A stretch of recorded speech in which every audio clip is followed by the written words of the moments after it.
alladhi bi ni'matihi tatimmus salihah. Segala puji bagi Allah Jalla Jalaluh yang karena nikmatnya kebaikan-kebaikan menjadi sempurna. Yang karena rahmatnya niat-niat baik hamba dapat terlaksana.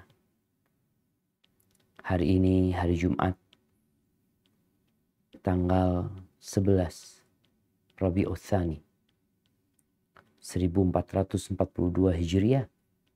Allah Jalla Jalaluh memberikan karunia-Nya kepada kita di hari yang paling indah untuk belajar agama. Semoga Allah menyempurnakan nikmat-Nya kepada kita. Dan kita dengan karunia dan hidayah-Nya menuju ke surga Allah. Allahumma salli wa sallim ala sayyidina wa maulana Muhammadin wa ala alihi wa ashabihi ajma'in. Ya Allah, semoga salawat dan salam senantiasa tercurahkan untuk baginda Nabi kita Muhammad, untuk keluarga beliau, untuk istri-istri beliau, untuk putra-putri beliau, dan untuk seluruh sahabat Nabi. Semoga Allah meridhai kita bersama mereka. Amma ba'd, jamaah rahimakumullah, khususnya buat teman-teman di RSUD Padang, para dokter, para medis, semoga Allah senantiasa menjaga kita. Bicara dokter nih, dia berada di garda terdepan. Dia mendapatkan tugas dan profesi yang sebenarnya beresiko untuk kehidupan mereka. Tapi semoga Allah menjaga kita semua. Kalau berbincang tentang penjagaan Allah Azza wa Jalla, kita ketahui manusia selalu ingin hidup aman. Aman dari malapetaka, dari penyakit, dari kemiskinan. Sehingga untuk mendapatkan keamanan tersebut, dia akan melakukan segala cara agar dia terjaga. Kalau urusan tubuh, insya Allah para dokter sudah tahu bagaimana menjaga tubuh dari berbagai penyakit. Tapi kadangkala yang menjaga tubuhnya orang, tubuhnya sendiri tidak terjaga. Harta, ya. Kita semua ingin harta kita terjaga.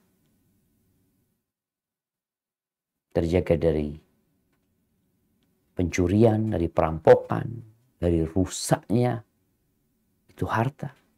Maka kita akan mencari tempat yang paling aman untuk meletakkan harta kita.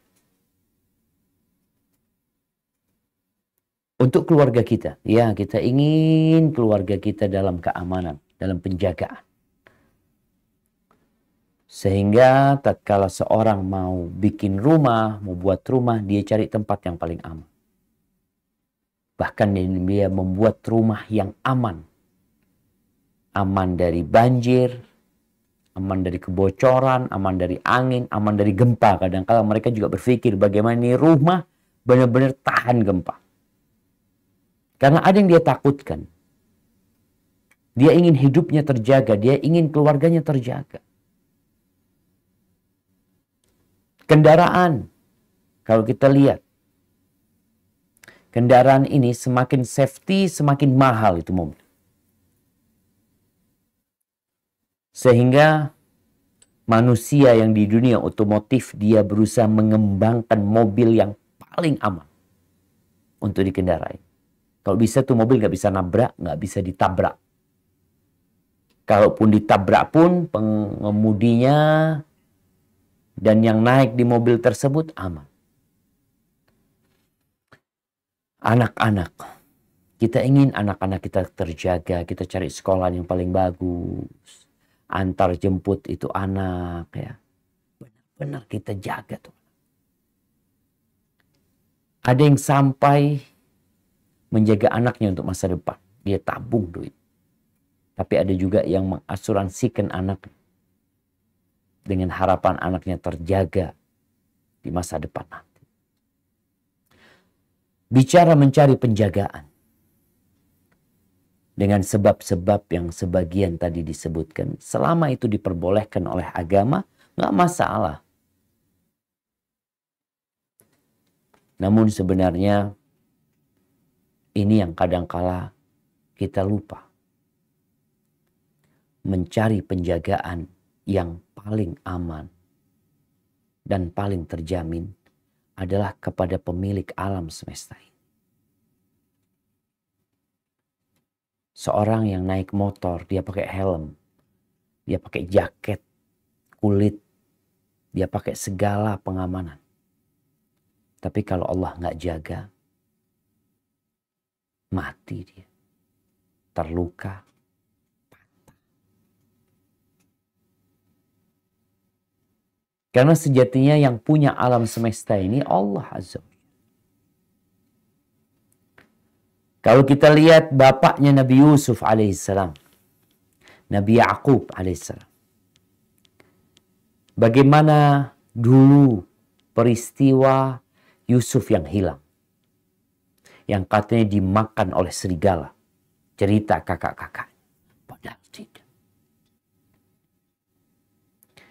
Kemudian selang berapa tahun, 30 tahun kemudian atau 40 tahun kemudian diceritakan, nih kakak-kakaknya minta izin lagi sama bapaknya untuk membawa adiknya Nabi Yusuf, Benyamin. Mau dibawa ke Mesir, dari Palestina mau dibawa ke Mesir. Apa kata bapaknya? Mungkin kita bisa membaca di surat Yusuf ayat 64. Silahkan dibaca.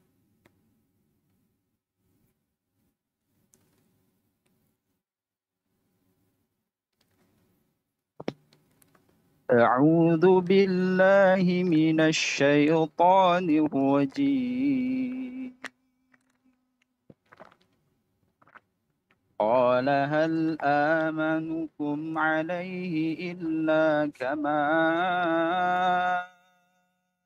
أمنتكم على أخيه من قبل فالله خير حافظا وهو أرحم الراحمين.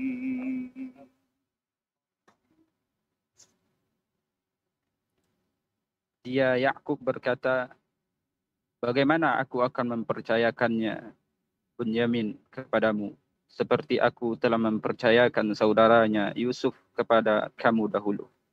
Maka Allah adalah penjaga yang terbaik dan dia maha penyayang di antara para penyayang. Subhanallah jemaah. Iya. Kalau kita menyerahkan penjagaan kepada manusia, tidak sedikit pagar yang makan tanaman. Orang yang dikasih amanah, yang disuruh jagain, malah ternyata dianya yang melakukan pengkhianatan dalam penjagaan. Satpam. Kadangkala satpamnya yang membantu perampoknya masuk. Kong kali kong antara satpam dengan dia, yang perampok. Maka Nabi Ya'qub alaihissalam menyebutkan, Fallahu khairun hafidh. Allah adalah sebaik-baiknya penjaga. Wahuwa arhamur rahimin. Bukan cuma jagain Allah. Allah itu adalah yang pengasih di antara semua yang pengasih. Nabi Ya'qub sayang sama Nabi Yusuf alaihissalam. Tapi Nabi Ya'qub tahu Allah lebih sayang sama Nabi Yusuf daripada bapaknya kepada anak. Maka agar kita mendapatkan penjagaan dari Allah SWT, apa yang harus kita lakukan? Di dalam hadis yang diriwayatkan oleh Imam At-Tirmidzi, yang hadis ini termasuk hadis dalam kumpulan 40 hadis Arba'in Nawawiyah 40 hadis yang disusun oleh Al-Imam An-Nawawi. Hadis ini bernomor 19. An Abil Abbas, Abdullah ibn Abbas radhiyallahu anhum. Dari bapaknya Abbas, yaitu Abdullah, putranya Al-Abbas. Jadi Abdullah bin Abbas ini punya anak dikasih nama seperti nama kakeknya. Jadi Abbas bin Abdullah bin Abbas radhiyallahu anhuma qala kuntu khalfan nabiy sallallahu alaihi wasallam yauman.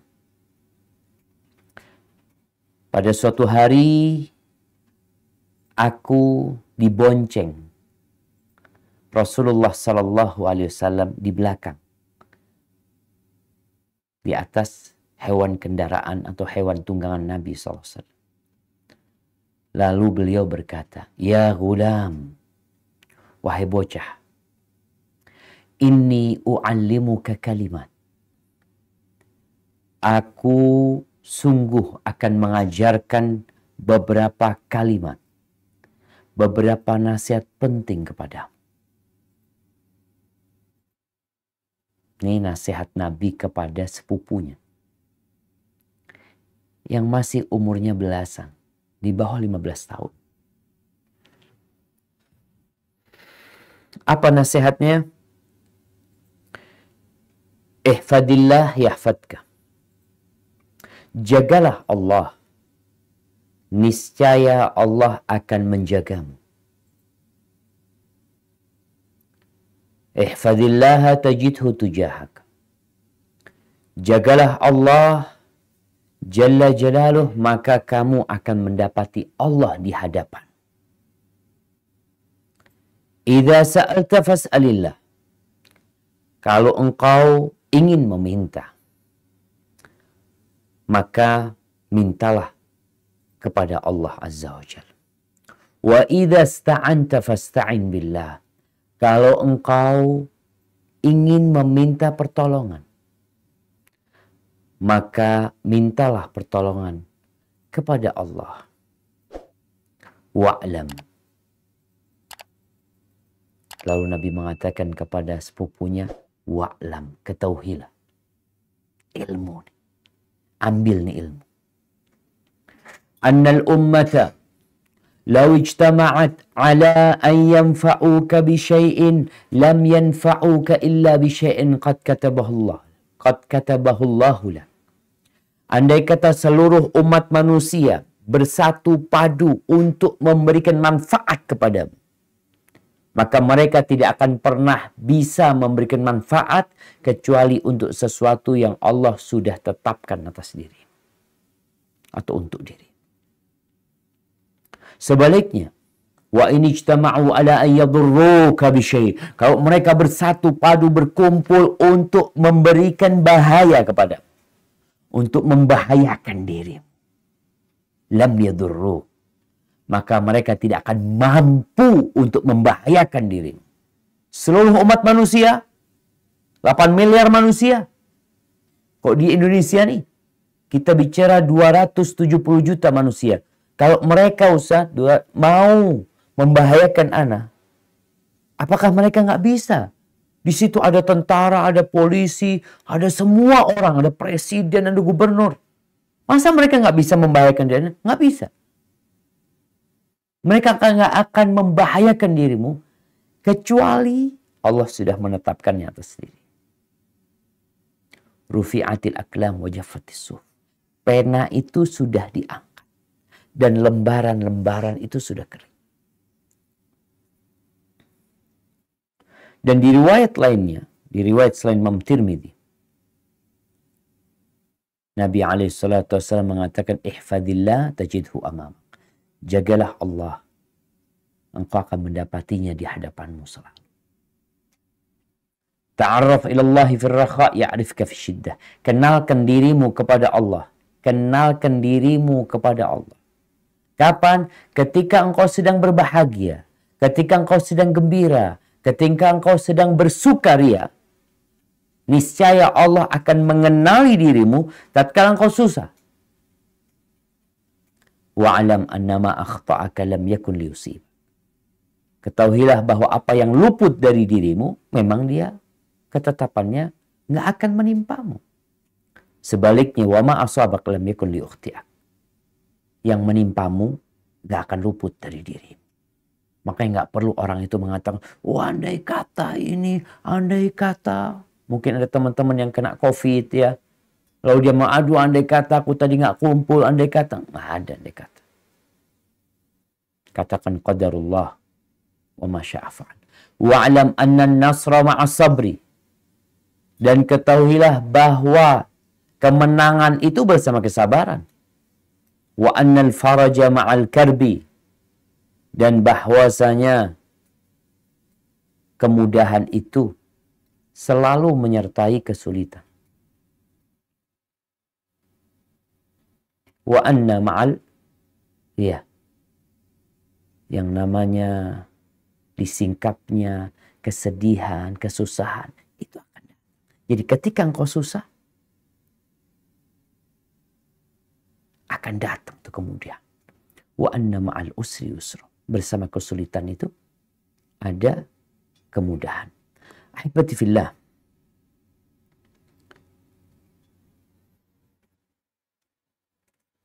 Itu yang Nabi SAW sampaikan kepada sepupu. Jagalah Allah, Allah akan menjagamu. Allah tuh yang punya Padang. Yang punya rumah sakit di Padang itu Allah Azza wa Jalla. Kalau Allah mau hancurkan itu rumah sakit, nggak perlu nunggu yang ada di dalam rumah sakit keluar. Allah bisa menggetarkan bumi, khusus daerah Padang aja. Yang lainnya enggak. Nah, kita kadang kalau melihat ada gempa di kota ini, yang lainnya enggak. Gempa di kota ini, yang lainnya enggak. Kenapa? Karena yang punya bumi ini bukan pertiwi. Bumi ini milik Allah Azza wa Jalla Rabbul Alamin.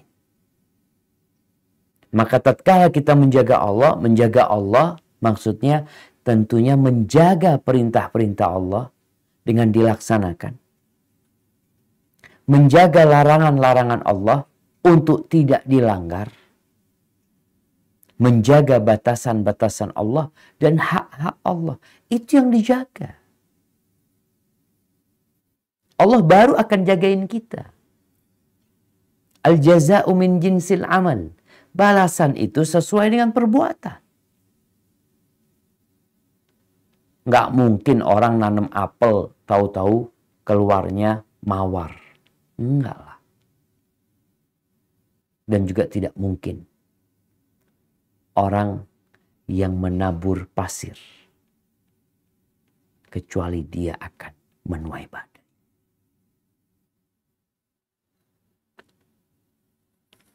Di antara contoh sesuatu yang harus kita jaga supaya Allah jagain kita adalah menjaga sholat.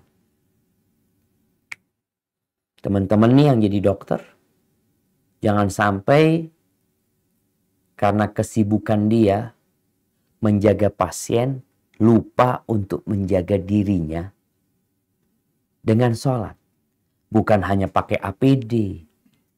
Orang berpikir menjaga diri dengan pakai APD.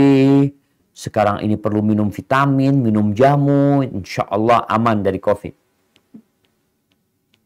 Ya, mungkin itu jadi sebab. Tapi engkau harus jaga Allah Azza wa Jalla. Yang memindahkan itu penyakit. Yang menularkan itu penyakit ke fulan, ke fulan, ke fulan. Kenapa fulan yang kena? Kenapa fulan enggak? Makanya kadang kala tuh ada satu yang terkena COVID-19, lalu di tracking orang-orang yang berhubungan sama dia, nggak ada yang kena. Dia doang yang kena.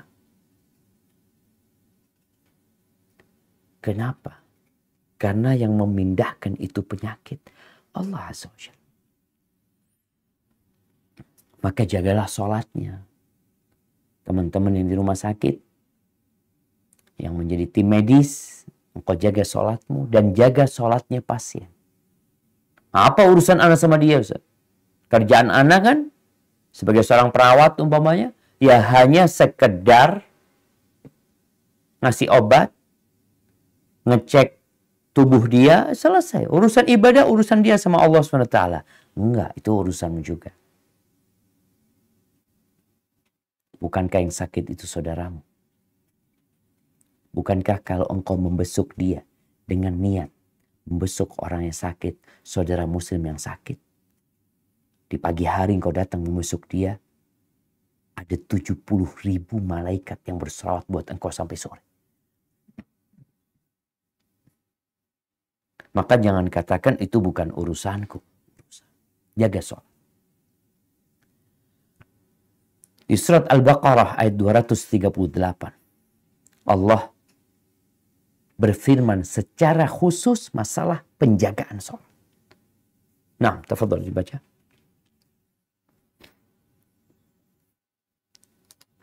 A'udzu billahi minasyaitonir rajim. حافظوا على الصلوات والصلاة الوسطى وقوموا لله قانتين فإن خفتم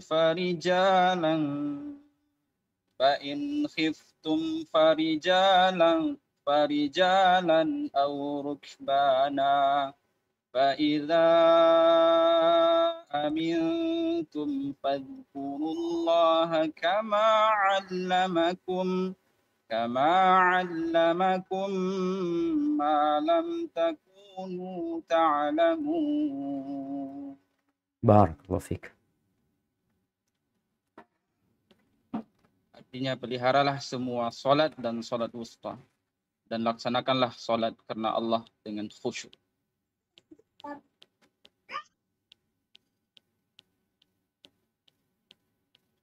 Nah, jika kamu takut ada bahaya, solatlah sambil berjalan kaki atau berkendaraan.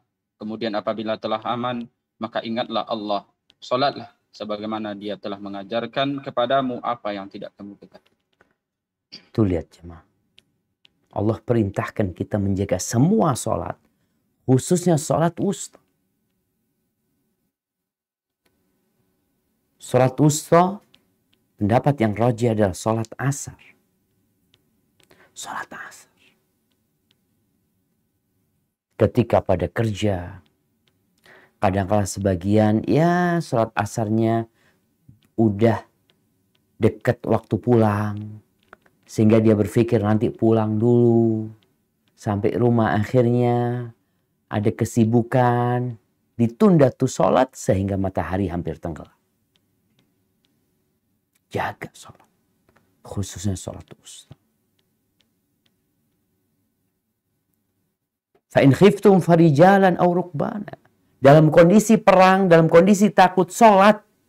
Gimana sholat? Dalam kondisi ketakutan. Atau dalam kondisi berkecamuknya peperangan. Farijalan aw rukbana. Jalan kaki sholat. Jalan kaki, iya. Atau naik kendaraan sambil naik kuda, naik onta, sholat. Iya. Dari pentingnya sholat ini. Nggak ada alasan orang meninggalkan sholat. Maka orang-orang yang sakit, dokter pun tetap wajib sholat. Dan sholat ini termasuk kewajiban yang waktunya sudah ditetapkan. Maka ketika seorang dokter hendak menentukan waktu bedah, hendaklah memperhatikan waktu sholat. Jangan sampai akhirnya kelewatan. Tapi kalau nggak sengaja ya lain lagi. Jangan sampai gara-gara menjaga itu orang yang sakit, kita nggak menjaga diri kita sendiri dengan menegakkan sholat. Kemudian termasuk penjagaan yang harus dilakukan hamba adalah menjaga kepalanya. Jaga nih kepala. Dengan semua indera yang ada di kepala. Dan jagalah perut yang dikandung perut juga sampai ke bawah. Kata Rasul sallallahu alaihi wasallam dalam hadis riwayat Tirmidzi, al-istihya minallah, ketika Nabi mengatakan kepada para sahabatnya sallallahu alaihi wasallam, istahyu minallahi haqqal haya. Kalian malulah sama Allah dengan malu yang sebenarnya. Apa kata para sahabat? Inna nastahi minallah. Kita malu sama Allah.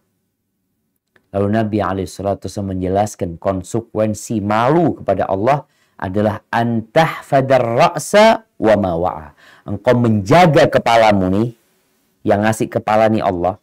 Engkau jaga kepalamu, panca indera yang di sana, ada mata, ada telinga, ada penciuman, ada mulut, ada lisan, jaga. Wal batna wa ma hawa, dan jaga perutmu dan yang di dalamnya tuh. Jagain. Baru Allah akan jagain kita. Sebagian orang nggak jagain tuh panca inderanya. Dia lepas. Kemaluannya pun seperti itu, tidak dijaga. Di surat Al-Mu'minun ayat 5 dan 6.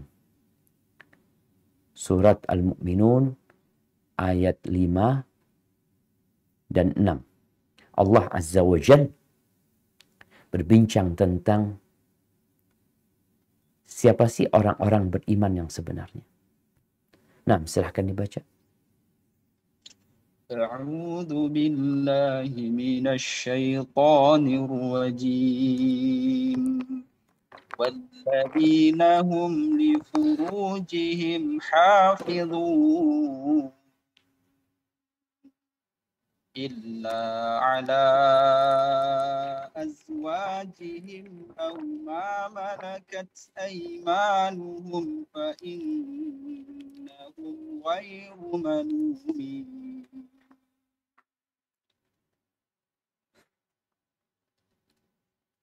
Nah, orang-orang yang memelihara kemaluannya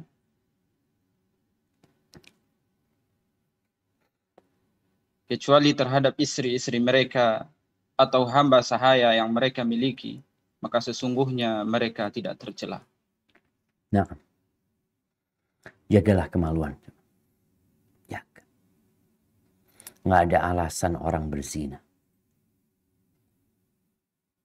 Di dalam rumah sakit, seorang dokter bersama perawat, bersama pasien, harus menjaga Allah Azza wa Jalla. Banyak bencana bermula dari mata. Skandal-skandal kemaksiatan yang terjadi. Kita nggak jagain Allah.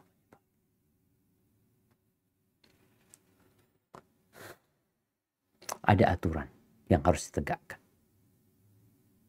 Ada aturan rumah sakit dan ada aturan sang pencipta rumah sakit dan pencipta diri kita.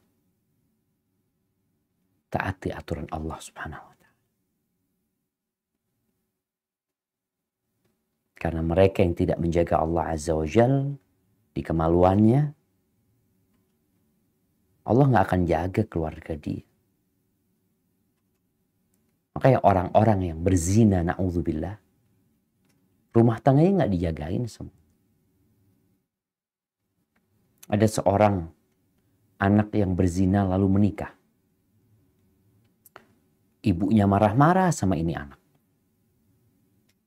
Ada itu anak, ya urusan sama ibunya.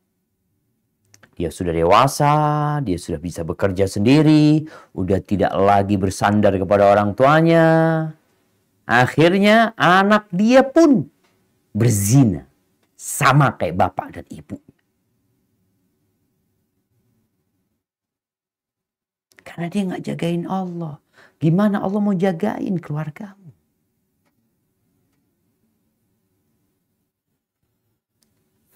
Ahibati fillah. Kemudian yang perlu dijaga dan perlu dipelihara adalah sumpah. Kalau bicara dokter, katanya ada sumpah dokter. Harus ada yang dijaga tuh. Sumpahnya jangan sekedar Ya, untuk formalitas. Allah berfirman di surat Al-Maidah berkaitan dengan menjaga sumpah ini. Nah, silahkan dibaca.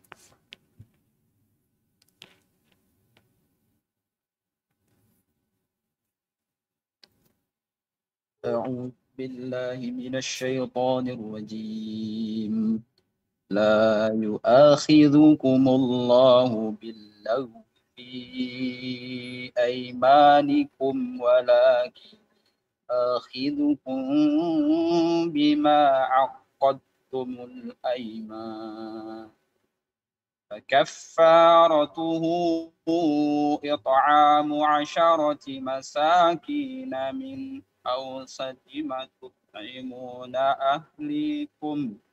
أهلكم أو كسوتهم أو تحرير رقبة فمن لم يجد فصيام 3 أيام ذلك كفارة أيمانكم إذا حلفتم واحفظوا أيمانكم كذلك يبين الله لكم آياته لعلكم تشكرون. Allah tidak menghukum kamu disebabkan sumpah-sumpahmu yang tidak disengaja untuk bersumpah. Tapi dia menghukum kamu disebabkan sumpah-sumpah yang kamu sengaja. Maka kafaratnya atau denda pelanggaran sumpah ialah memberi makan 10 orang miskin, yaitu dari makanan yang biasa kamu berikan kepada keluargamu, atau memberi mereka pakaian, atau memerdekakan seorang budak, hamba sahaya.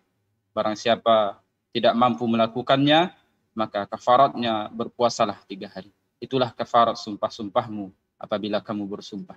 Dan jagalah sumpahmu. Demikianlah Allah menerangkan hukum-hukumnya kepadamu agar kamu bersyukur kepadanya. Barakallahu fikum. Jaga. Kalau sumpah, orang tuh dipegang omongan. Jaga.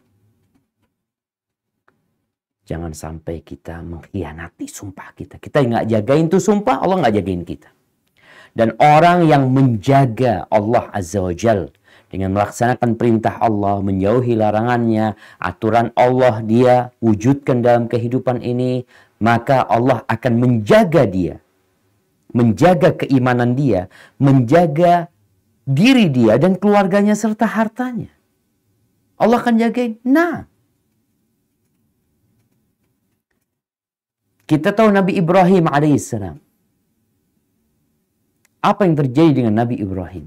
Dilemparkan ke api sama kaum.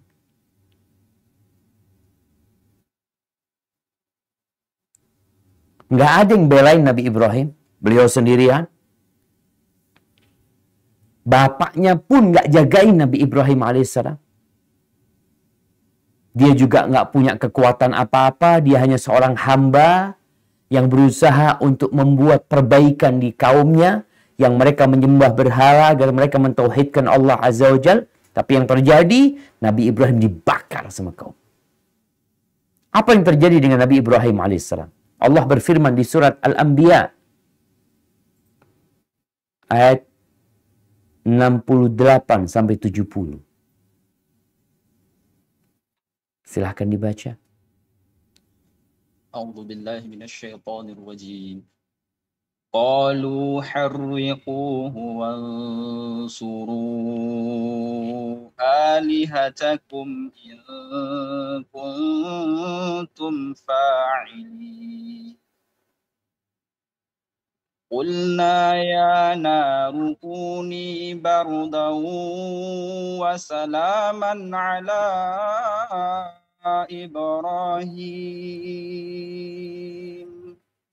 wa aradu bihi kaidan faja'alnahumul akhsarin. Artinya, mereka berkata, bakarlah dia dan bantulah Tuhan-Tuhan kamu jika kamu benar-benar hendak berbuat. Kami Allah berfirman, wahai api, Jadilah kamu dingin dan penyelamat bagi Ibrahim. Dan mereka hendak berbuat jahat terhadap Ibrahim, maka kami menjadikan mereka itu orang-orang yang paling rugi. Bagaimana bentuk penjagaan Allah yang tidak dalam bayangan manusia? Allah itu pemilik alam semesta ini, jemaah. Allah tidak menurunkan hujan untuk mematikan api yang membakar Nabi Ibrahim. Allah tidak menurunkan salju atau angin. Allah tinggal berkata kepada api, api ini membakar. Tapi dia ciptaan Allah, dia nurut dan patuh sama Allah. Allah katakan kepada api tersebut, ya nar, wahai api, kuni bardan wa salaman ala Ibrahim. Jadilah engkau sejuk, dingin dan penyelamat buat Ibrahim. Buat Ibrahim saja. Tetap api itu panas dirasakanlah orang-orang di sekitar Nabi Ibrahim. Tetap kayu itu terbakar. Tapi buat Ibrahim dingin dan penyelamat. Kenapa? Itulah penjagaan Allah Azza wa Jalla. Ada banyak orang yang mungkin niat jahat sama kita. Ketika kita menjaga Allah Azza wa Jalla, kita serahkan. Ada orang yang pakai bodyguard, yang sewa bodyguard atau dia pakai polisi atau apalah. Maka hendaklah kita menjaga Allah Azza wa Jalla. Di surat Al-Kahf ini hari Jumat nih. Hari baca surat Al-Kahf. Di ayat 79, 80, 81, 82. Atau Nabi Khadir bersama Nabi Musa alaihissalam melobangin perahu yang dinaikin. Lalu setelah itu, yang kedua ketemu bocah dibunuh sama Khidir. Yang ketiga ketemu bangunan yang mau roboh, kemudian diperbaiki sama mereka. Nabi Musa di 3 cerita itu beliau mengingkari. Kenapa engkau lakukan itu? Kenapa engkau lakukan itu? Kenapa engkau lakukan itu? Kenapa? Itulah penjagaan Allah Azza wa Jalla. Jawabannya kita akan baca. Tafadhal. Di surat Al-Kahfi ayat 79. Nah, surat Al-Kahfi ayat 79 sampai 82. Mungkin dibaca satu-satu. Nah.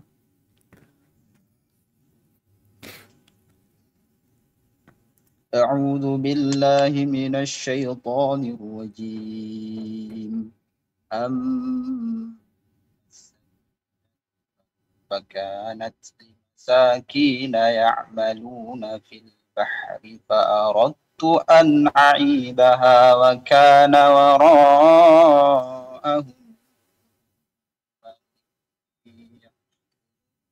سفينة واسمة.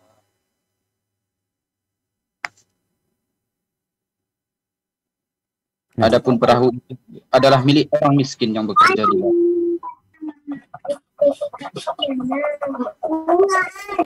Taknya, karena di hadapan mereka ada seorang raja yang akan merampas setiap perahu. Barakallahu fiik. Nih. Nabi Musa dan Khidir naik perahu gratis, dirusak perahunya. Orang akan berpikir, nah ini perusakan harta ini. Enggak, itu penjagaan. Allah mau jagain nih orang. Ini orang baik yang punya perahu nih. Gimana penjagaannya? Dilobangin itu perahu. Karena di hadapan mereka ada raja yang merampas semua perahu yang bagus. Dengan ada cacatnya perahu dia, nggak jadi tuh raja ngambil. Itu penjagaan Allah Azza wa Jalla. Allah kirim Nabi Musa dan Nabi Khidir melakukan itu. Jadi kadangkala penjagaan Allah itu nggak tahu kita jamaah. Kita tahu-tahu naik motor kempes, bannya nggak jadi kita berangkat. Bisa jadi itu penjagaan Allah untuk dirimu. Yang kita tidak mengetahui. Baik. Cerita yang kedua, bocah yang dibunuh. Ayat 80-81. Silakan dibaca. Wa ammal ghulamu fakana abawahu mu'minaini fakhashina an yurhiqahuma tughyanan. Dan adapun anak muda kafir itu, kedua orang tuanya mukmin, dan kami khawatir kalau dia akan memaksa kedua orang tuanya kepada kesesatan dan kekafiran. Lanjut. Lanjut. Fa'aradna an yubadilahuma rabbuhuma khairan minhu zakah wa aqraba ruhmah. Kemudian kami menghendaki sekiranya Tuhan mereka menggantinya dengan seorang anak lain yang lebih baik kesuciannya daripada anak itu dan lebih sayang kepada bapaknya. Barakallahu fikum jamaah. Kita lihat nih. Ini bentuk penjagaan Allah. Dimatikan itu anak. Dalam kondisi orang tuanya kan sedih ketika anak itu mati. Tapi ternyata kematian anak itu penjagaan dari Allah Azza wa Jalla. Bukan cuma dijaga fisik kedua orang tua, tapi dijaga keimanannya. Dan di antara penjagaan Allah yang paling indah adalah tatkala iman kita dijagain sama Allah. Nggak jadi murtad kita. Nggak jadi maksiat kita dijagain sama Allah SWT. Bagaimana Allah menjaga Masyitah binti Fir'aun. Allah jagain Masyitah. Ketika anaknya satu persatu dimasak, terakhir dia sama bayinya. Kesian nih ibu sama tuh bayi. Allah jagain Masyitah, tuh bayi bisa bicara. Allah bikin itu bayi bicara. Agar ibunya kuat keimanan. Engkau berada di atas kebenaran, wahai bunda. Terjun tuh Masyitah ke kuali yang berisi minyak panas. Ini penjagaan keimanan. Cerita Ashabul Ukhdud. Tatkala ribuan, bahkan dikatakan 20.000 manusia dimasukkan ke parit-parit yang penuh dengan api. Karena mereka beriman kepada Allah dan hari akhir. Ada seorang perempuan yang sedang menggendong bayinya. Dia kesian juga sama tuh bayi. Tuh bayi bisa bicara. Ini penjagaan Allah. Untuk menjaga keimanan. Jadi anak-anak yang meninggal dunia kadangkala itu bentuk penjagaan Allah Azza wa Jalla buat engkau. Maka berbaik sangkalah sama Allah SWT. Kemudian yang terakhir, ini berkaitan dengan bangunan rumah. Nah, silahkan.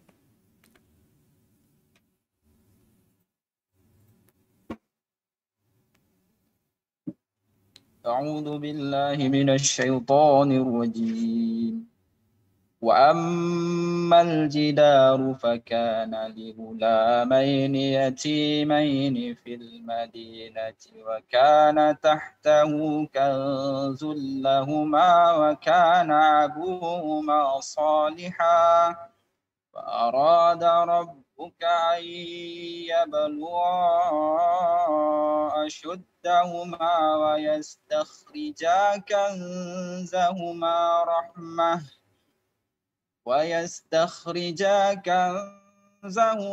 رحمة من ربك وما فعلته عن أمري ذلك تأويل ما لم تستع عليه صبرا. Dan adapun dinding rumah itu adalah milik dua anak yatim di kota itu, yang di bawahnya tersimpan harta bagi mereka berdua. Dan ayahnya seorang yang soleh, maka Tuhanmu menghendaki agar keduanya sampai dewasa dan keduanya mengeluarkan simpanannya itu sebagai rahmat dari Tuhanmu. Apa yang ku perbuat bukan menurut kemauanku sendiri. Itulah keterangan perbuatan-perbuatan yang engkau tidak sabar terhadap. Barakallahu fikum. Tuh anak dijagain, 2 anak. Bapaknya udah mati, udah nggak ada, anak yatim. Dia punya harta. Kalau tembok itu rubuh, takut ada orang yang lewat, kemudian harta itu terlihat dan diambil semua. Maka Allah kirim. Kenapa? Bapaknya orang soleh. Tuh anak dijagain karena bapaknya jaga Allah Azza wa Jalla. Jadi kita kalau ingin anak-anak kita dijaga sama Allah Subhanahu wa taala, jaga Allah. Bapaknya jadi orang soleh. Bicara nanti bagaimana masa depan anak kita, orang tua kan, oh dia siapkan toko, dia siapkan usaha, dia sekolahkan anaknya sebagai bentuk penjagaan orang tua, sebagai bentuk kasih sayang orang tua kepada anak-anaknya. Ya, nggak apa-apa. Tapi jagalah Allah Azza wa Jalla. Kalau engkau tinggalkan harta buat anak-anakmu, Allah bisa bikin itu harta habis dalam sehari, 2 hari. Tapi kalau engkau orang soleh dan engkau ajarkan kesolehan kepada anak-anak, insya Allah, Allah akan menjaga kita semuanya. Dan penjagaan dari perbuatan kemaksiatan, banyak cerita-cerita penjagaan Allah jamaah. Nabi Yusuf alaihissalam dijaga. Diajakin berzina sama perempuan cantik, Allah jaga Nabi Yusuf. Dan itu penjagaan yang paling agung, yaitu dijaga keimanan kita dari kekufuran. Dan kita dijaga dalam kondisi Islam sampai ajal menjemput kita. Hada wallahu a'lam bishawab. Itu yang bisa Anda sampaikan pada kesempatan kali ini. Kurang lebihnya mohon maaf. Mungkin kita masuk ke sesi tanya jawab. Nah, barakallahu fikum dok. Tafadhal dok. Wafik barakallah. Jazakallah khairan Ustaz. Masya Allah. Ilmu yang sangat bermanfaat bagi kami semua Ustaz yang di Padang dan di semua pun yang mendengar pada pagi hari ini. Izin untuk membacakan beberapa pertanyaan Ustaz terkait materi ini. Yang pertama, Bismillah, Assalamualaikum warahmatullahi wabarakatuh. Izin bertanya Ustaz. Saya dan anak-anak sedang ditimpa musibah penyakit kanker. Awalnya saya yang sakit Ustaz, lalu anak-anak saya dan saat ini salah satu anak saya nyaris mengalami kebutaan.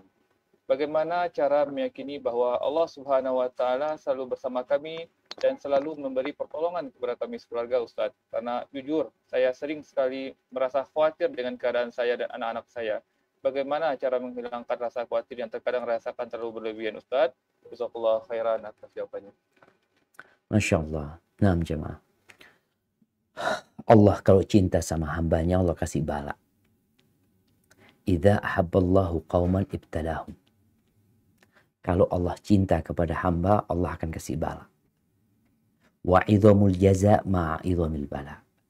Besarnya balasan Allah sesuai dengan besarnya bala yang ditimpa oleh orang itu. Ada orang yang pilek, beda sama orang yang kena kanker. Ada orang yang kena kanker mungkin beda sama orang yang kena stroke. Ada orang yang buta dengan ada orang yang mungkin hanya satu mata yang tidak dapat melihat. Jadi takaran balasan nanti sesuai dengan bala yang menimpa hamba. Dan Allah kalau cinta kepada hamba, Allah kasih bala buat mereka. Faman radhiya falahur ridha. Barang siapa yang ridha dengan ketentuan Allah, maka Allah akan ridha sama mereka. Waman sakhita falahus sakhat. Tapi kalau dia marah, murka, maka bagi dia kemurkaan dari Allah SWT. Ketahuilah bahwa kehidupan ini ujian. Di dunia ini kita bukan tempat bersenang-senang. Tapi di sini tempat perjuangan untuk menuju ke surga Allah Azza wa Jalla. Kalau Allah memberikan bala kepada keluarga tadi, maka berbaik sangkalah sama Allah SWT. Karena bala itu menghapuskan dosa dan mengangkat derajat. Berbaik sangka mungkin Allah Azza wa Jalla meletakkan buat engkau dan keluargamu derajat yang tinggi di surga, yang amalanmu nggak cukup untuk sampai ke sana. Tapi dengan bala itu, bisa jadi engkau sampai ke tempat itu. Kemudian dalam kondisi yang seperti itu, banyak-banyak istighfar, mohon ampun sama Allah Subhanahu wa Ta'ala. Dan lihatlah kepada yang di bawahmu. Sehingga kita ini akan terhibur ketika melihat orang yang lebih susah daripada kita. Karena kalau kita melihat kepada yang di atas terus, kita nggak akan bersyukur kepada Allah. Dan anak-anak perlu dikuatkan hati mereka ya. Bahwasanya yang kita perjuangkan ini bukan kota Padang. Kalau ada satu orang berjuang untuk menguasai kota Padang. Kecil kota Padang tuh. Oh, Sumatera kecil. Yang diperjuangkan adalah yang seluas langit dan bumi ini. Dengan kesabaran Allah akan berikan itu kepada mereka. Maka insya Allah dengan cara melihat kepada yang di bawah, ya, baca sejarah orang-orang yang dikasih bala sama Allah, kemudian mereka bersabar, kemudian apa yang Allah berikan kepada mereka. Dan kalaupun engkau susah, engkau sakit, engkau dalam kesulitan, itu nggak lama. Sebentar lagi akan pergi. Karena fa inna ma'al usri yusra. Inna ma'al usri yusra. Bersama kesulitan itu ada kemudahan. Bersama kesulitan itu ada kemudahan. Dan lihatlah kepada nikmat Allah yang lainnya yang Allah berikan kepada diri. Hada wallahu a'lam bissawab. Jazakallah khairan Ustaz. Pertanyaan selanjutnya Ustaz. Afwan ingin bertanya Ustaz. Ini mungkin pertanyaan dari salah satu pegawai kami yang bekerja di Rumah Sakit RSUD Dr. Rasidin Padang, di mana merupakan rumah sakit khusus COVID di Sumatera Barat pada saat ini. Saat ini kami petugas COVID sudah merawat pasien dengan ikhlas dan ditangani semaksimal mungkin. Namun di sisi lain kami petugas juga ada sisi mengharapkan jasa untuk kami yang sudah bekerja. Apakah ini dapat menghilangkan pahala kami Ustaz? Mohon penjelasannya. Jazakallah khairan. Barakallahu fikum. Iya jemaah. Di sini seorang dokter, seorang tenaga medis, dia memang sudah bekerja. Dia dapat gaji. Atas kerjaannya dia dapat gaji. Dia sekolah, belajar ilmu tersebut, kemudian dia berada di rumah sakit, dia akan mendapatkan gaji. Bagaimana sekarang dia niatkan pekerjaannya itu lillahi ta'ala. Jadi dia bukan menggunakan ibadah untuk mencari dunia, enggak. Karena sejatinya kerjaan dia memang itu. Yang dia harus lakukan sekarang adalah berharap pahala dengan pekerjaan itu. Gaji dapat, nggak usah dikhawatirkan. Jadi nggak usah berharap gaji, karena gaji itu memang sudah diberikan. Jadi orang bekerja memang sudah ada kontraknya, dia dapat gaji. Tapi bagaimana selain gaji dia dapat pahala? Maka niatkan tatkala merawat pasien-pasien tersebut adalah berbuat baik kepada mereka. Niatkan tatkala kita membesuk orang yang sakit. Niatnya apa? Ya kita tiap hari datang. Dokter nih ada yang namanya kunjungan. Tiap pagi kunjungan dia keliling. Tinggal bagaimana dia niatkan kunjungan bukan sekedar untuk ya mengobatin itu pasien. Tapi sebagai saudara muslim dia berkunjung. Dia niatkan hal itu. Yang dari situ dia akan mendapatkan pahala. Karena innamal a'malu binniyat. Adapun kerjaan dokter dia, medis dia sebenarnya itu sudah digaji. Sekarang bagaimana memanfaatkan pekerjaan untuk mendapatkan karunia Allah Azza wa Jalla? Ya tentu dengan niatnya. Jadi niatnya bukan cari duit. Niat cari duitnya adalah bekerja sebagai dokter. Tapi niat ketika dia berkunjung, melayani, ada niat di diri dia. Yaitu untuk memberikan bantuan kepada saudara muslim. Makanya tadi Anda ingatkan. Kalau memang benar niatmu lillahi ta'ala, ingatkan pasien-pasien kepada Allah Subhanahu wa ta'ala. Ya mungkin ada pasien yang marah, yang gak suka, gak ada masalah. Yang penting Allah suka sama diri kita. Hadza wallahu a'lam bissawab. Jazakallah khairan Ustaz. Tanya selanjutnya Ustaz. Assalamualaikum warahmatullahi wabarakatuh. Ustaz, Waalaikumsalam warahmatullahi wabarakatuh. jika saudara dan kerabat meminta untuk dibuatkan surat keterangan suatu pemeriksaan, di mana hal tersebut tidak dilakukan. Mungkin sejenis surat keterangan kesehatan mungkin Ustaz. Satu sisi ada pemikiran membantu saudara tersebut dan di sisi lain Anda takut hal tersebut masuk ke dalam perbuatan dosa. Bagaimana baiknya yang Anda lakukan? Gimana Bang? Jazakallah khairan. Gimana Bang? Halo? Bisa diulangi Dok? Oh baik, siap.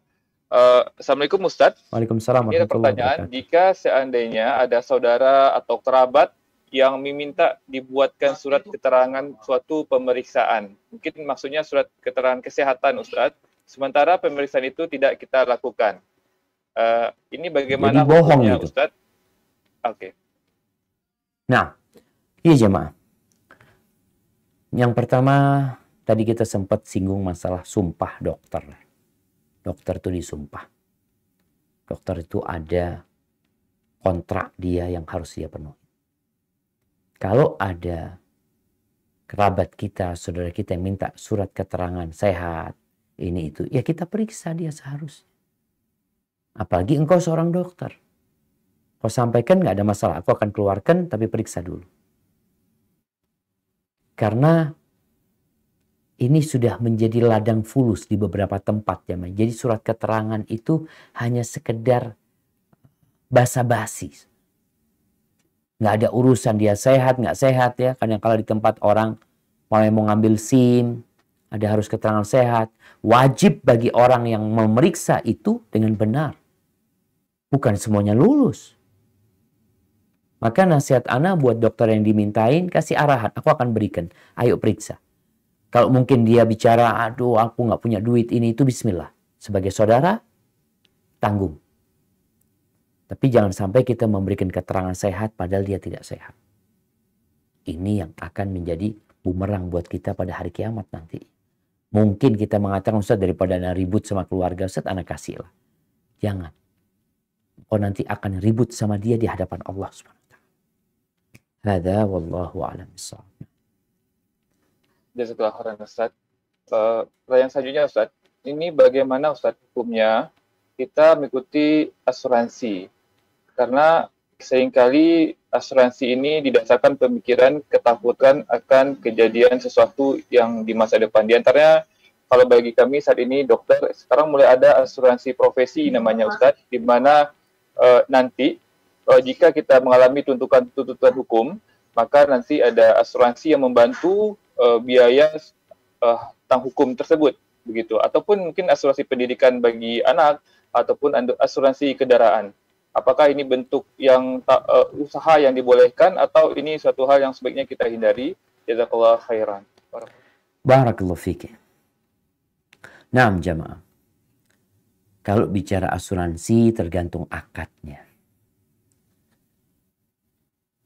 Kebanyakan akad asuransi itu mencari keuntungan sebenarnya. Jadi kita membayar sesuatu yang nggak pasti. Ini yang disebut gharar. Kita bayar. Antum bayar apa sih? Oh nanti kalau ada kejadian ini itu loh. Kejadian itu kan belum tentu. Loh iya, tapi kalau terjadi nantinya. Ya apa katanya nanti? Ya enggak, kau kan nggak punya duit nantinya. Tabung. Kalau bicara engkau takut dengan masa depan, tabung tuh duit.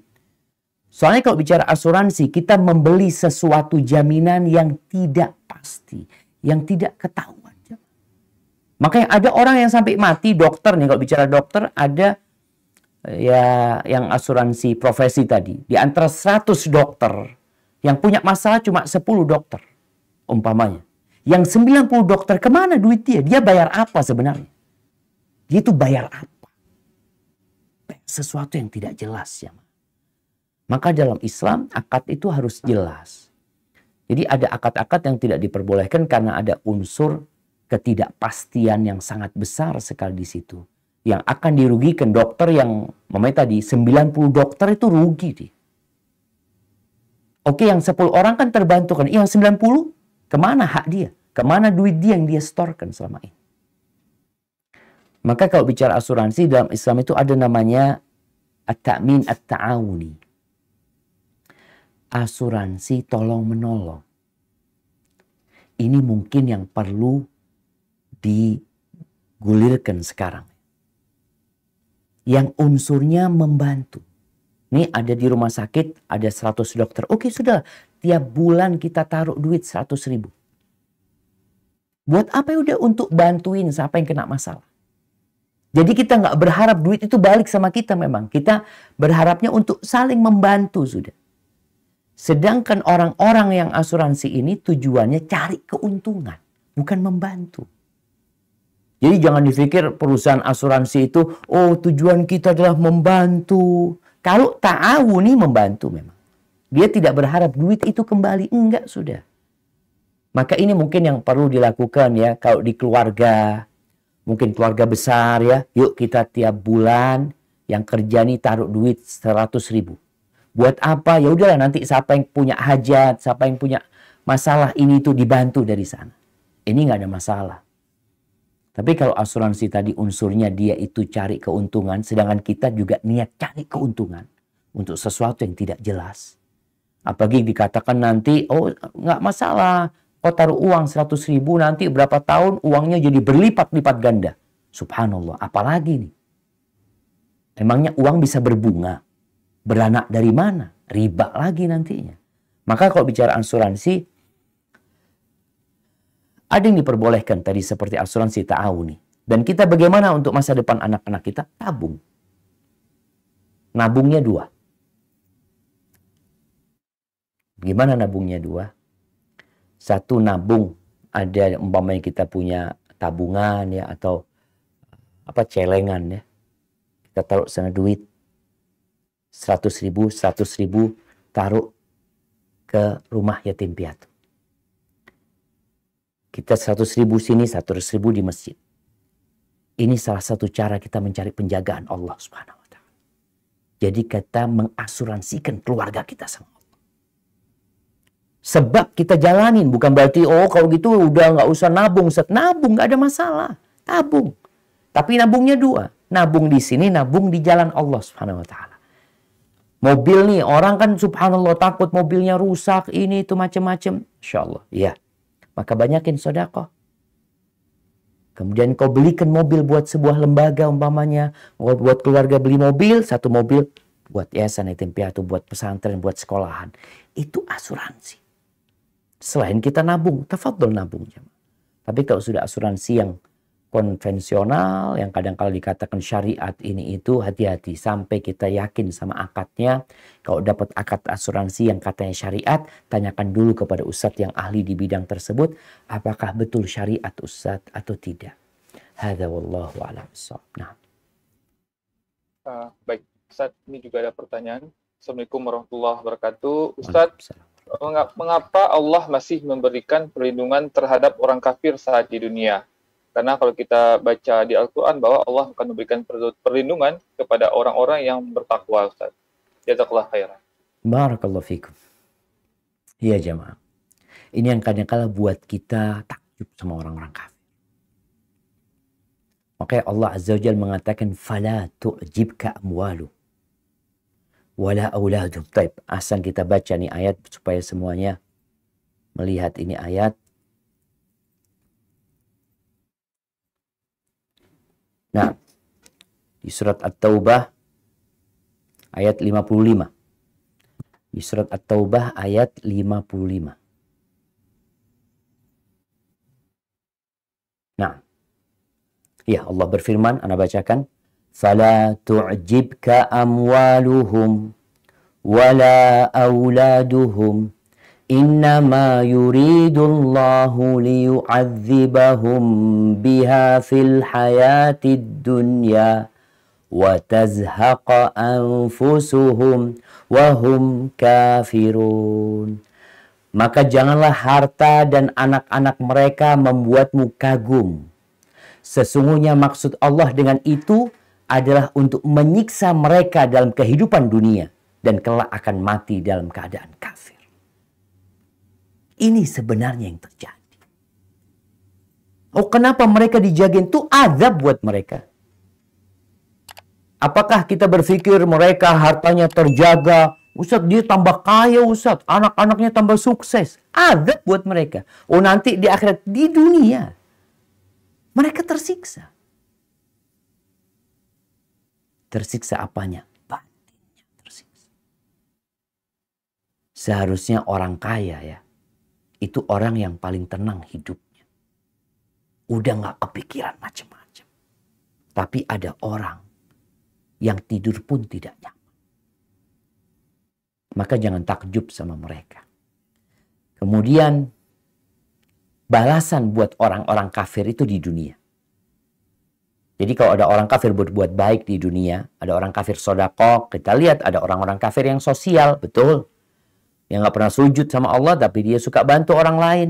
Apakah ada balasannya? Iya. Allah akan berikan balasan sempurna di dunia. Karena di akhirat gak dapat apa-apa. Jadi seperti itu. Adapun orang-orang yang beriman, Allah akan jaga. Dan penjagaan Allah yang paling indah adalah penjagaan iman kita.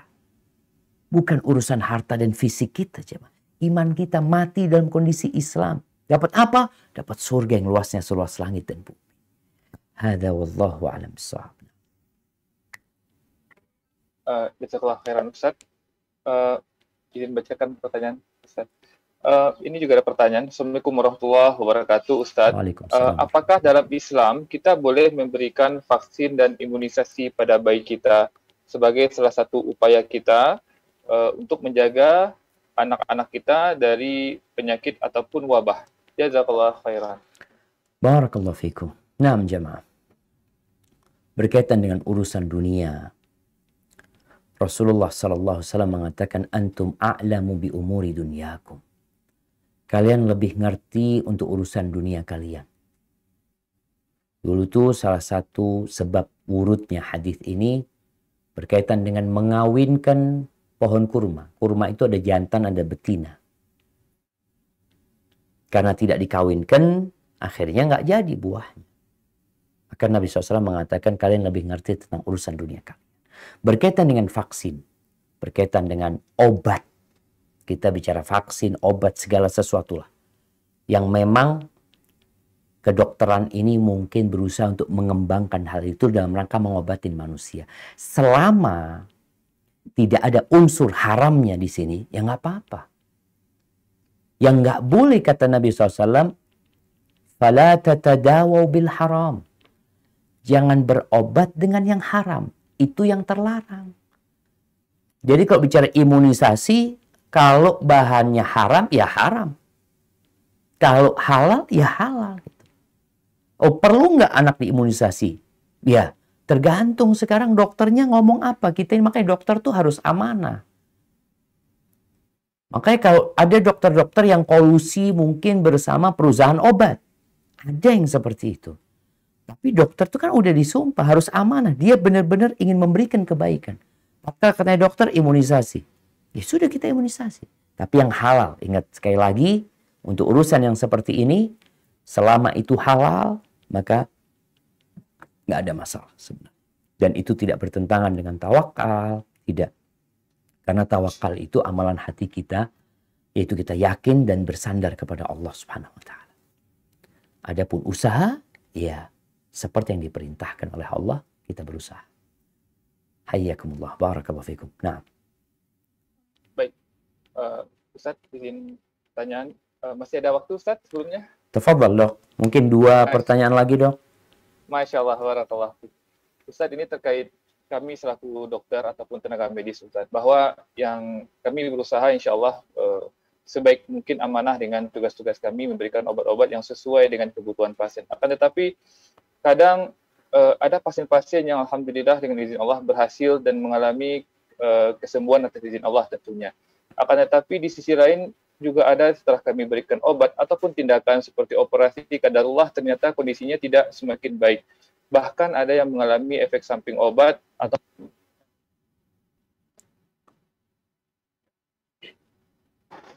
kalau seperti ini Ustadz, kalau seperti ini bagaimana pertanggungjawaban kita nanti di akhirat Ustadz? Apakah kita akan ditanya dengan efek samping obat ataupun dengan operasi yang tidak berhasil Ustadz? Jazakallahu khairan. Barakallahu fikum. Naam jamaah. Jadi kalau bicara dokter ini hanya berusaha untuk ngobatin. Yang menyembuhkan itu Allah Azza wa Jalla. Apabila dokter ini melaksanakan tugasnya dengan baik, maka keberhasilan atau kegagalan itu memang bukan milik dokter. Makanya dikatakan alal mar'i an yas'a wa laysa alaihi idrakun najah. Kewajiban seorang itu hanya berusaha, kesuksesan, kesembuhan, itu milik Allah Subhanahu wa Ta'ala. Maka tinggal dokter ini apakah dia akan minta pertanggungjawaban. Kalau ternyata memang dia melaksanakan operasi itu tidak dengan cara yang baik, maka dia akan bertanggung jawab. Di dunia aja bertanggung jawab gitu. Dia akan dituntut. Ketika dia tidak melakukan tugasnya dengan baik. Tapi ketika dia sudah maksimal sesuai dengan kemampuan dia, tahu-tahu gagal. Karena faktor yang bukan kesalahan manusia sebenarnya, maka dia tidak akan bertanggung jawab. Maka para dokter harus benar-benar amanah. Maka di hati dokter ini harus bergantung sama Allah. Jangan sampai akhirnya dia ujub. Ketika orang-orang di luar mengatakan, oh kalau yang operasi dokter fulan, oh Masya Allah, aman sudah semuanya. Enggak. Yang menyembuhkan itu Allah. Dokter ini cuma usaha. Tadi yang dikatakan dokter. Bisa jadi ini sembuh, yang ini mati. Maka insya Allah apabila sudah melaksanakan tugasnya dengan baik, dia tidak akan mempertanggungjawabkan. Di dunia pun dia nggak akan mempertanggungjawabkan. Tapi kalau dia ternyata coba-coba, ya, kadangkala ada obat. Kalau bicara obatnya, kadangkala kan memang dokter ini menjadi targetnya perusahaan obat. Datang ke dokter, dok ada obat baru dok, ini macam-macam. Akhirnya dokter nih menyarankan obat yang dia sendiri nggak yakin sebenarnya. Dan ada obat yang lebih bagus sebenarnya. Tapi karena tawaran ini lebih menggiurkan, ini obat ditinggalkan, ini pasien dikasih obat ini. Tanggung jawab nanti di hadapan Allah Subhanahu wa Ta'ala. Karena di antara hak saudara kita sesama muslim, kalau dia minta nasihat, kau harus memberikan nasihat kepada dia. Jangan mengkhianati pasien. Hadza wallahu a'lam bissawab. Masya Allah, jazakallah khairan Ustaz, sangat mencerahkan. Pertanyaan selanjutnya Ustaz. Bismillah, Assalamualaikum warahmatullahi wabarakatuh. Ustaz, Ana sejak mengenal agama yang sesuai dengan sunnah, hidup Ana terasa lebih terarah. Tapi Ana hijrah sendiri Ustaz. Dan suami Ana belum. Kadang banyak perbedaan di antara kami sekarang. Tapi Ana selalu berusaha sabar dan membagi ilmu kebaikan dengan suami. Tapi suami belum menanggapi semua itu. Semakin Ana berikan masukan, kadang suami marah. Apa yang harus Ana lakukan Ustaz? Apalagi Ana memilih apakah Ana memilih diam saja? Syukran Ustaz, jazakallahu khairan. Naam, barakallahu fiik. Ya jemaah rahimakumullah. Allah berfirman, wa ja'alna ba'dakum li ba'din fitnatan atasbiru. Kami menjadikan sebagian kalian ujian untuk sebagian lainnya. Apakah kalian bersabar? Apa tidak? Seorang suami diuji sama istrinya dan ada seorang istri yang diuji sama suami. Tugas seorang yang hijrah, yang pertama dia harus memahami tabiat jalan hijrah. Hijrah itu perjuangan, meninggalkan tempat kebanyakan orang untuk mempertahankan dan menjaga keimanan kita. Nabi SAW ketika hijrah, beliau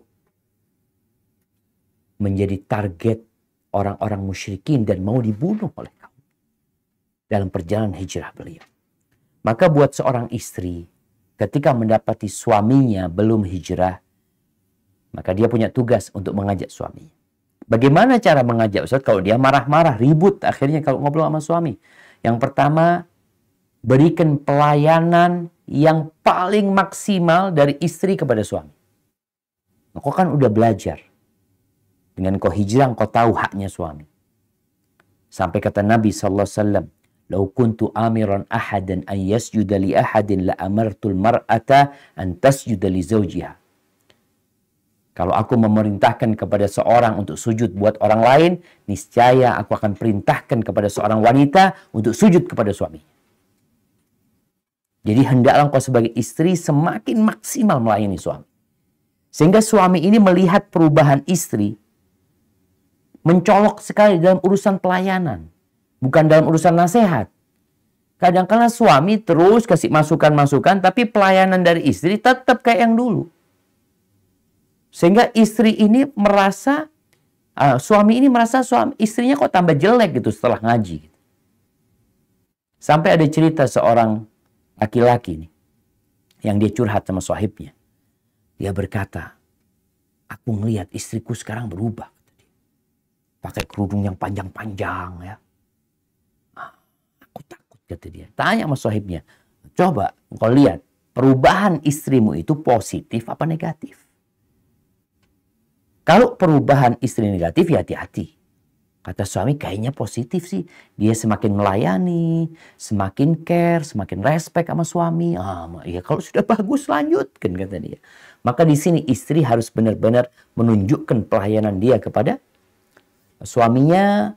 Kalau bicara apakah didiamkan suami? Enggak. Nanti ketika engkau sudah memberikan pelayanan yang maksimal sama suami, sambil pijitin kakinya suami, ngobrol sama suami, bang, aku tuh baca kayak gini bang. Bener enggak bang ya? Jadi dipancing suami ini bagaimana dia sebagai pemimpin, sebagai komandan di rumah, memberikan arahan-arahan kepada istrinya. Ya sambil didoakan suaminya. Sabar. Hadza wallahu a'lam bishawab. Baik, pertanyaan selanjutnya mungkin terakhir. Assalamualaikum Ustadz. Waalaikumsalam warahmatullahi wabarakatuh. Bertanya, ada seorang PNS yang memiliki kendaraan bermotor, namun setiap menggunakan kendaraan atau motor tersebut dadanya terasa sesak dan sakit, dan beliau akhirnya membeli mobil dengan cara meminjam uang di bank. Apakah kondisi ini seperti ini diperbolehkan Ustadz? Mungkin dengan alasan darurat. Jazakallah khairan Ustadz. Barakallahu fikum. Naam, rahimakumullah. Ya. Kenapa harus pinjam ke bank? Ada orang yang naik motor sesak dadanya karena angin. Oh, makanya kita lihat ada motor-motor itu yang dikasih penahan angin di depannya, kasih kayak kaca tuh, seperti itu, sehingga dia tidak terkena angin. Ada yang mungkin harus pakai jaket. Tapi setelah itu nggak bisa Ustaz, tetap sesak Ustaz, berbahaya. Nah, beli mobil. Terus gimana cara beli mobilnya? Beli mobil yang bekas, sesuai dengan kemampuan. Utang boleh utang, tapi nggak boleh dengan cara riba. Cari utangan. Kita itu harus jadi orang baik, jemaah. Kita bicara hari ini tentang penjagaan Allah SWT. Kalau kita jagain Allah, Allah akan jagain kita. Ketika kita mengenalkan diri kita kepada Allah dalam kondisi senang, susah, Allah kenal sama kita. Maka jangan sampai dikatakan darurat, ambil uang pinjam di bank, akhirnya kredit mobil dengan cara ada riba di sana. Jangan. Beli mobil baru lagi. Maka hendaklah engkau beli mobil sesuai dengan kemampuan. Adalah mobil-mobil yang seharga motor, ada. Ana masih ingat, Ana awal pakai mobil di Indonesia dulu pulang dari Medina itu, beli mobil harga 17 juta. Harganya motor, lebih mahal motor apa? Mungkin harganya motor Beat itu jemaah. Orang bisa punya mobil. Ya memang mobilnya ala kadarnya. Yang penting kan nggak sakit, nggak punya utang gitu loh. Maka kalau dikatakan darurat, enggak. Ketika masih ada pilihan lainnya. Cuma kadangkala orang mencari pilihan yang paling mudah buat dia. Walaupun di situ ada kemurkaan Allah Azza wa Jalla. Maka rasa itu bukan satu yang darurat. Karena engkau masih bisa dengan cara yang lainnya, berdoalah kepada Allah. Semoga Allah memberikan solusi. Karena bersama kesulitan itu ada kemudahan.